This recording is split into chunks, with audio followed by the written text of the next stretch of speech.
सो hi everyone. हाँ जी भाई, आप सभी का स्वागत है अपने प्लेटफॉर्म पर और अपने प्लेटफॉर्म का नाम है शिवम सीडीपी।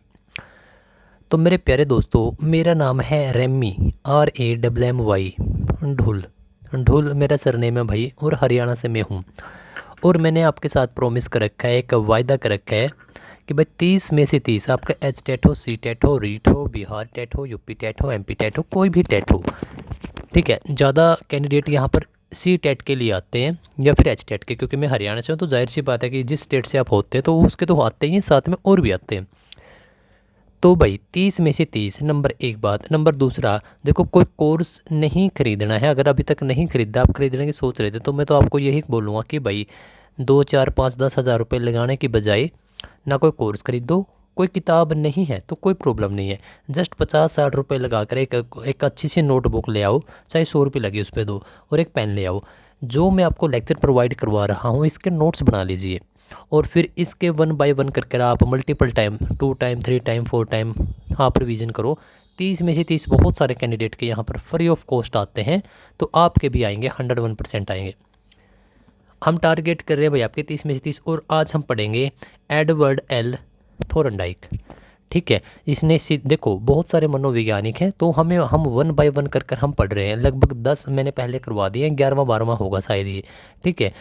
तो देखो आज मैं आपको ट्रिक प्लस फैक्ट सारी चीज़ें करवाता हूँ और आसान भाषा में। तो देखो एडवर्ड, वर्ड आ गया भाई, वर्ड। और वर्ड किसके बिहाफ पे चल रहा है? अमेरिका। तो भाई आपके अमेरिका से थे। नंबर एक बात, शिक्षा मनोविज्ञान का जनक बोला जाता है भाई वर्ल्ड। वर्ल्ड में आपकी जो एजुकेशन है, एजुकेशन के बेस पे ही तो भाई आप पूरे वर्ल्ड में घूम सकते हो, पूरे वर्ल्ड को एक्सप्लोर कर सकते हो। तो क्या आ गया आपका? शिक्षा। तो आपका फादर ऑफ एजुकेशनल साइकोलॉजी काफ़ी इंपॉर्टेंट है। और आपका पशु मनोविज्ञान, ठीक है। तो क्या पशुओं के बिना भी वर्ल्ड कुछ है? कुछ नहीं है भाई। यदि पशु क्या है, एक जीव है, तो जीव के बिना तो कुछ भी नहीं है। तो पशु और एजुकेशन, ठीक है साहब। इन्होंने ही सीखने के नियमों का सबसे पहले प्रतिपादन किया था। सीखने के नियम, ठीक है, जो आपके लॉ है लर्निंग के, उसका सबसे पहले डिस्कवरी या प्रतिपादन किसने किया? इसी व्यक्ति ने किया, ठीक है साहब। अब देखो आप इसको, अगर आपने ध्यान दिया हो, एक चीज़ आपको करवाता हूँ यहीं पर, 3 4 मनोवैज्ञानिकों के एक बार मैं आपको नाम करवाता हूँ। देखो आपको मिलेगा बुद्धि का एक कारक, बुद्धि का एक कारक, बुद्धि का दो कारक, बुद्धि का त्रिकारक, बुद्धि का बहुकारक और बुद्धि का समूह कारक। देखो 5 प्रकार के ये आपके क्या है साहब, ये आपके बुद्धि का सिद्धांत है। तो ये किस किसी ने दिए हैं, ठीक है। जब भी आए आपके सामने एक कारक, एक कारक को आप देखो, बुद्धि का एक कारक, इसका क्या मतलब है? बुद्धि का एक कारक इसका मतलब है कि भाई आपके पास एक ही टारगेट है। हम ट्रिक बना रहे हैं कि जिसके पास एक ही टारगेट होगा, क्या भाई वो कभी भी दूसरे रास्ते पर जा सकता है? नहीं जा सकता। क्या उसके अंदर कोई डर होगा? फ्रेड नहीं भाई, वो अनफ्रेड होगा, ठीक है। अनफ्रेड से हमने याद कर लिया अल्फ्रेड। तो अल्फ्रेड बिने साहब है जिसने साहब आपका एक कारक, बुद्धि का एक कारक सिद्धांत दिया था। द्विकारक और त्रिकारक एक ही व्यक्ति ने दिया है। कैसे? देखो 2 आ गया तो जाहिर सी बात है कि इस व्यक्ति के नाम में 2 अक्षर होंगे। 2 से 2 ट्रिक बना लिया। क्या नाम था इसका? चार्ल्स स्पीरमैन। चार्ल्स स्पीरमैन।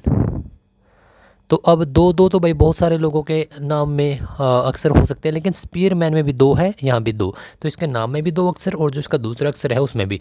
तो इस प्रकार से इसका द्विकारक और त्रिकारक इसी ने दिया है, ठीक है। और बहु कारक के लिए मैंने, और समूह कारक के लिए मैंने आपको ट्रिक बताई थी क्या यहाँ पर, कि भाई जब भी आपके सामने बहु कारक और समूह कारक, एक कारक द्विकारक तीन कारक हमने देख लिया, तो ये है EL, इसको हम शॉर्ट में EL बोल देते हैं। समूह कारक में आपको LL। देखो समूह में एक जैसे तत्व होते हैं, एक जैसे लोग होते हैं, तो LL जब भी आपको मिले LL तो आप जाओगे साहब समूह कारक। और जब भी आपको मिले EL, ये डिफरेंट हो गया, तो ये हो गया आपका बहुकारक EL थोरनडाइक, ठीक है। तो 5 आपके बुद्धि के बहुकारक, बुद्धि के कारक मैंने अभी आपको जो सिद्धांत है वो आपको अभी ट्रिक की मदद से करवा दिए, ठीक है।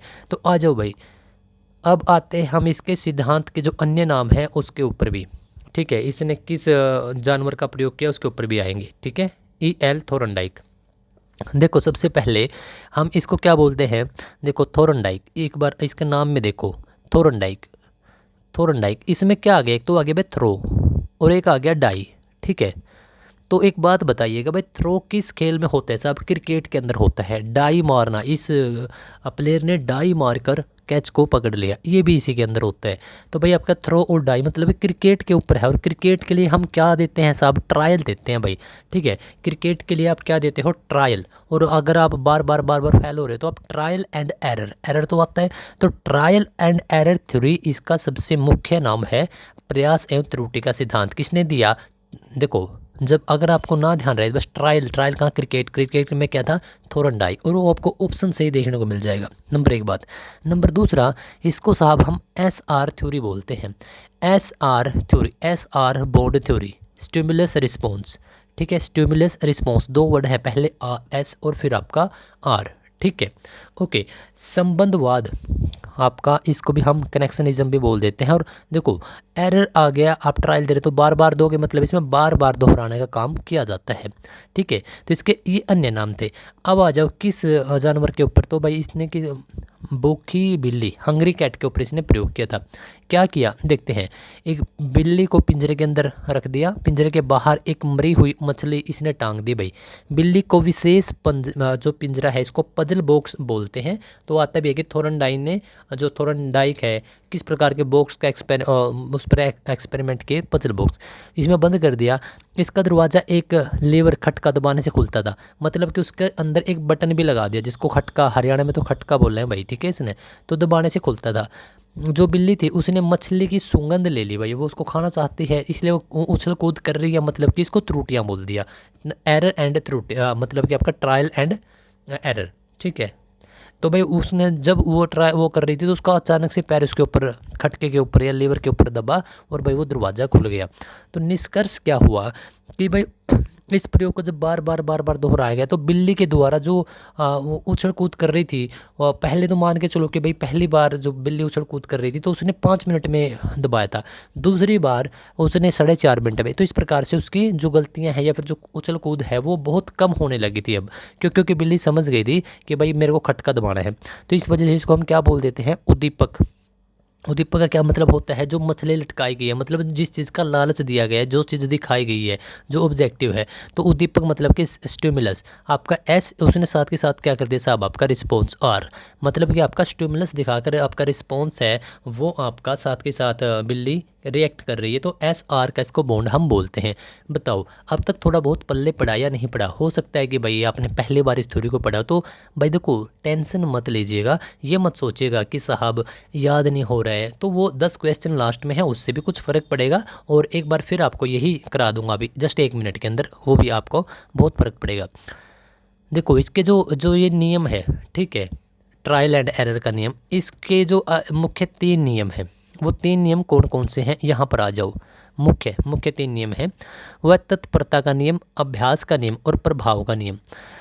लो देखो, तत्परता, लो ऑफ रेडीनेस, जब तक बच्चा किसी कार्य को सीखने के लिए शारीरिक या मानसिक रूप से तैयार रेडी नहीं होता तो उसे हम नहीं सिखा सकते। मान के चलो कि भाई एक कक्षा है, उसमें कुछ बच्चे बैठे हैं, तो भाई एक बच्चे का ध्यान ही नहीं है, तो क्या अगर उसका ध्यान नहीं है, मतलब वो रेडी नहीं है भाई सीखने के लिए, तो क्या मैं उसको सिखा पाऊंगा? नहीं सिखा पाऊंगा।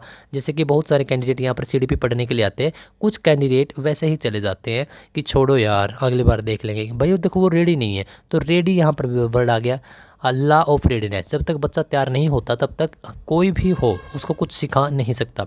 अभ्यास का नियम, एक्सरसाइज, किसी सीखे गए कार्य को बार बार अभ्यास करने से वह पक्का हो जाता है, इसको हम उपयोग का नियम भी बोल देते हैं।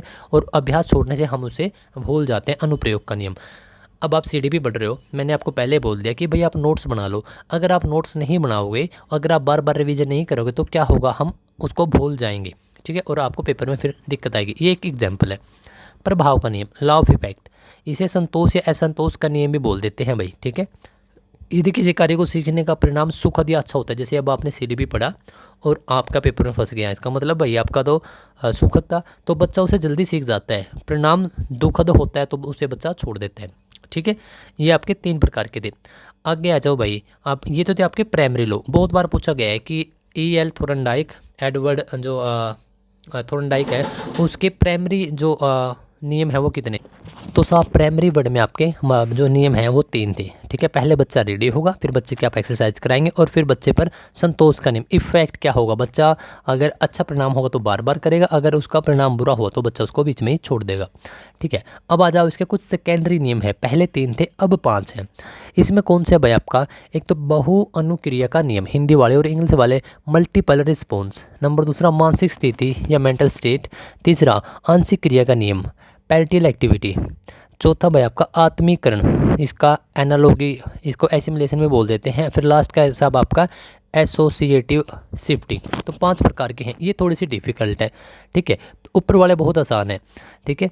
और हाँ ठीक है, ये आपको याद रखने पड़ेंगे। ये आपके जो सेकेंडरी नियम है, पहली बात प्राइमरी में आपके 3 है लो और सेकेंडरी में आपके 5 है। पहली बात तो आपको यही याद रखनी है। प्राइमरी के कौन से थे भाई? पहले बच्चे को रेडी किया, फिर बच्चे की एक्सरसाइज कराई और फिर बच्चे के ऊपर क्या इफेक्ट पड़ा। मतलब अगर पॉजिटिव होगा तो बच्चा उसको अच्छे तरीके से करेगा, नेगेटिव को बच्चा छोड़ देगा, ठीक है। तो REE आप किसी प्रकार से याद रख सकते हैं। और भाई यहाँ पर क्या होगा? आपका multiple response, mental health, parietal activity, analogy और आपका एसोसिएटिव शिफ्टिंग। तो 5 है, ये आपको लिखने पड़ेंगे। यहाँ पर हम ट्रिक नहीं बनाएंगे, क्योंकि अगर ट्रिक बना दी तो ऊपर वालों के साथ आप कंफ्यूज हो जाओगे। बस हम क्या लिख सकते हैं? प्राइमरी में 3, सेकेंडरी में 5। प्राइमरी की आपको पता ही है, सेकेंडरी की आप लिख लेंगे। क्वेश्चन आ जाओ। अच्छा एक बार मैं फटाफट से आपको दोहरा देता हूँ। देखो कहाँ के थे? एडवर्ड। भाई एडवर्ड में कौन है? अमेरिका। तो भाई आपका अमेरिका से थे। एजुकेशन और आपका पशु मनोविज्ञान के आपके फादर थे, ठीक है। जिसका सिद्धांत के नियम है, ये बहुत बार पूछा जाता है। सिद्धांत के अन्य नियम के जो सिद्धांत के अन्य नाम है, ये तो सबको पता है, ठीक है। इसके साथ आप SR थ्योरी, पहले आपने स्टिमुलस दिखाया, उसके बाद आपको रिस्पॉन्स मिला। इसमें बार बार दोहराई करी जाती है, ठीक है। कनेक्शनिज्म, भाई संबंध S और R के बीच में है, ठीक है। उद्दीपक हमने देख लिया। और साहब आपका स्टिमुलस इसको बोलते हैं, मछली को, मतलब जो आपका टारगेट था, ठीक है। ये प्रक्रिया हमने देख ली। इसके हमने नियम देख लिए, 3 और 5 हैं। पहले 3 हमने देख लिए, 5 वाले आपको लिखने पड़ेंगे भाई, ये वाले। अब आ जाओ क्वेश्चन। थोर्नडाइक के प्रयास और त्रुटि के सिद्धांत के अनुसार सीखने की प्रक्रिया का मुख्य आधार क्या होता है? बताओ भाई। जो हम सीखते हैं कुछ भी, तो भाई हम अभ्यास और त्रुटि, ठीक है, बार बार गलतियां करके सीखते हैं। जैसे कि बिल्ली ने जब मछली को मतलब खाना है, तो भाई वो जो खटका है वो कैसे दबेगा या फिर वो पिंजरा कैसे खुलेगा? तो उसने बार बार गलतियां की, बार बार अभ्यास किया, ठीक है। एडवर्ड थॉर्नडाइक ने अपना प्रसिद्ध अधिगम प्रयोग किस जानवर पर किया था? और बिल्ली पर किया था भाई। कैसी? भूखी बिल्ली। कुत्ते पर किसने किया था? पावलो। देखो कुत्ता क्या होता है? पालतू। पालतू से बन गया आपका पावलो, ठीक है। चिंपैंजी पे किसने किया था भाई? चिंपैंजी किसका नाम था? चिंपैंजी का क्या नाम था आपका? सुल्तान। ये बहुत बार पूछा गया है। और किसने किया था? कोहलबर्ग ने किया था क्या? बताओ भाई। ठीक है भाई, बिल्ली हो गया आपका। थोर्नडाइक के द्वारा प्रतिपादित सीखने के, देखो सीखने के प्राइमरी लॉ पूछ लिए, तो ये बहुत बार पूछा गया है 3। सेकेंडरी कौन से हैं आपके? 5 है। आपका निम्नलिखित में से थोर्नडाइक का सीखने का प्राइमरी लॉ नहीं है। अच्छा ये बताओ भाई, पहले बच्चा रेडी किया, फिर एक्सरसाइज कराई, फिर आपका इफेक्ट डाला। तो भाई तत्परता का नियम, मतलब बच्चे को रेडी किया गया, अभ्यास का नियम, एक्सरसाइज करवाई, इफेक्ट प्रभाव, ये नहीं था भाई। बहु अनुक्रिय नियम, ये आपका सेकेंडरी नियम है। अप्रभाव का नियम को अन्य किस नाम से जाना जाता है भाई? ये आपको करवाया भी था। देखो यदि मान के चलो, अब आप आज पढ़ रहे हो CDP, अगर आपको ये इफेक्टिव लगी क्लास, मतलब मेरा इफेक्ट आपके ऊपर पड़ गया, और मेरा जो मैं किस प्रकार से बोलता हूँ, बहुत ही संतोष, बहुत ही आराम से धैर्य के साथ बोलता हूँ, तो आप यहाँ से याद रख सकते हो संतोष और असंतोष का नियम। थोर्नडाइक के किस नियम के अनुसार किसी क्रिया को बार बार करने से वह पक्की हो जाती है और न करने से वह कमज़ोर हो जाती है? तो बताओ भाई। तो साहब आपका जो, अगर आप बार बार किसी क्रिया को, हमने इफेक्ट का देखा था है ना, कि भाई यदि बच्चा है, पहले बच्चे को रेडी किया, फिर बच्चे से एक्सरसाइज करवाई, फिर बच्चे के ऊपर क्या इफेक्ट पड़ा। अगर बच्चा बार बार उसको कर रहा है और उसका रिजल्ट पॉजिटिव मिल रहा है, तो बच्चा बार बार करेगा। तो आपका क्या था साहब? आपका प्रभाव का नियम। अभ्यास का नियम दिखा रखा है, 1 मिनट में इसको चेक कर लेता हूँ दोबारा। इसमें क्या है कि सीखे गए कार्य को बार बार अभ्यास करने से, बिल्कुल ठीक है साहब। देखिए थोड़ी सी कन्फ्यूज़न है। अगर बच्चा बार बार अभ्यास करने से पक्का हो रहा है, ठीक है, तो हम इसको अभ्यास का नियम बोलेंगे। लेकिन यदि बच्चा को सिर्फ परिणाम, यहाँ पर बार बार नहीं है, यदि आप सिर्फ परिणाम की बात करोगे कि अच्छा परिणाम, ठीक है, अच्छा या बुरा परिणाम, वो आपका प्रभाव का नियम, इफेक्ट, ठीक है। आप थोड़ा सा ये अभ्यास, और देखो पहली बार में ये चीज़ें समझ में बड़ी मुश्किल से आती हैं, इसी वजह से इस क्लास को एक बार और देख लीजिएगा और फिर एक बार से और आप नोट्स बना लीजिएगा। मतलब नोट्स तो आपको एक ही बार बनाने हैं। आ जाओ भाई कि थोर्नडाइक ने अपने बिल्ली वाले प्रयोग में जिस विशेषकर पिंजरे का प्रयोग किया था तो इसको क्या बोलते हैं साहब, हम पजल बॉक्स बोलते हैं। ठीक है, स्किनर ने क्या किया था, चूहे और कबूतर के ऊपर प्रयोग किए थे। एक शिक्षक कक्षा में छात्र को प्रेरित करने के लिए प्रशंसा या पुरस्कार का उपयोग करता है। बताओ भाई, देखो प्रशंसा या पुरस्कार, तो ये क्या है साहब, आपका इफेक्ट, प्रभाव का नियम। क्योंकि अगर मान के चलो भाई, अब आप मैंने अब आपका सीडीपी का टेस्ट लिया और आपके 23 में से 25 प्लस नंबर आ गए, तो मैंने आपको पुरस्कृत कर दिया। ठीक है, तो इसका मतलब है कि आप दोबारा फिर ये देने के लिए तैयार हो जाओगे टेस्ट। अगर आपके भाई 30 में से 20 से कम आ गए और मैंने आपको ये बोल दिया नहीं भाई अब तो डम हो, आपको कुछ नहीं आता, तो क्या पता आप दोबारा चैनल पर आओ भी ना। ठीक है, तो मतलब मैंने आपको पुरस्कार दिया, दूसरी तरफ मैंने आपको दंड दिया, और ये क्या है साहब, आपका टोटल आपका पूरा इफेक्ट है, प्रभाव का नियम है। ठीक है, आगे आ जाओ। ये आई थिंक सेकंड लास्ट प्रश्न है भाई, लॉ ऑफ रेडनेस हमें क्या बताता है। देखो, दंड देना एक नेगेटिव वर्ड है, इसको हटा दिया करो। छात्रों को बिना किसी पूर्व तैयारी के सीधे कठिन विषय भी एक आपका नेगेटिव वर्ड है, इसको भी हटा देगा। शिक्षण से पहले छात्रों को मानसिक और शारीरिक रूप से तैयार करना, ये ठीक है, केवल एक नेगेटिव वर्ड है, इसको भी हटा दिया करो। सीडीपी के अंदर होता क्या है कि आप जस्ट ऑप्शन से भी बहुत सारे प्रश्न सोल्व कर सकते हो। जो ये सिद्धांत है इसके अनुसार लर्निंग की प्रक्रिया कैसी होती है, अचानक और अंतर्दृष्टि आधारित, दूसरों का अनुकरण करके धीरे धीरे और क्रमिक साहब आपका एक ही प्रयास में। देखो एक बात बताओ, क्या आप सीडीपी मतलब आप लर्न कर रहे हो, सीख रहे हो, क्या आप एक ही प्रयास में पूरी सीडीपी को सीख सकते हो? नहीं, तो ये तो नेगेटिव वर्ड हो गया। क्या आप अचानक से सीख सकते हो भाई? नहीं। कि दूसरों का अनुकरण करके, ये कुछ हद तक सही है, लेकिन आप धीरे धीरे और क्रमिक, मतलब आप सही तरीके से, आप अगर आपको सीखना है तो आप धीरे धीरे करके सीखोगे। ठीक है भाई, तो चलिए साहब, आज की इस क्लास में हमने प्रॉपर तरीके से कई बुद्ध के 5 कारक देखे हैं। ये साहब एल थोर्नडाइक साहब किस जानवर पर प्रयोग किया, कहाँ से थे, क्या क्या सिद्धांत के नाम है, primary law, secondary law, 10 question भी किए। आप जो यह वीडियो है, आप यह वीडियो देख रहे हो शिवम सीडीपी पर। साहब शिवम सीडीपी का एक ही वन एंड ओनली टारगेट यही है कि भाई आपको बिल्कुल फ्री में, आपका एक भी रुपया ना लगे और आपको फ्री में आपका टेट पास करवा दिया जाए, स्टेट टेट हो, सी टेट हो। जस्ट आप एक लाइक करके भाई मेरा मोटिवेशन बढ़ा दो, क्योंकि तभी तो और वीडियो आ पाएंगे ना, मैं तभी तो और काम कर पाता हूँ जब आप ये बताते हो कि सर हाँ आप बहुत अच्छे से पढ़ा रहे हो। और एक प्यारा सा कमेंट ज़रूर छोड़ देना। जो नए दोस्त हैं भाई, सब्सक्राइब ज़रूर करिएगा भाई, ठीक है, सब्सक्राइब ज़रूर करिएगा। और बहुत अच्छा लगता है जब आप सब्सक्राइब करके जुड़ते हो और आपका फीडबैक देते हो। तो वीडियो कैसी लगी ये बताओ, और आज आप मुझे बताओगे कि भाई आप पर्टिकुलर सी टेट के लिए तैयारी कर रहे हो, एच टेट के लिए, रीट के लिए, मतलब किस एग्ज़ाम के लिए, आपका वो आज का काम रहेगा। मिलते हैं नेक्स्ट वीडियो में। Wish you all the very very best.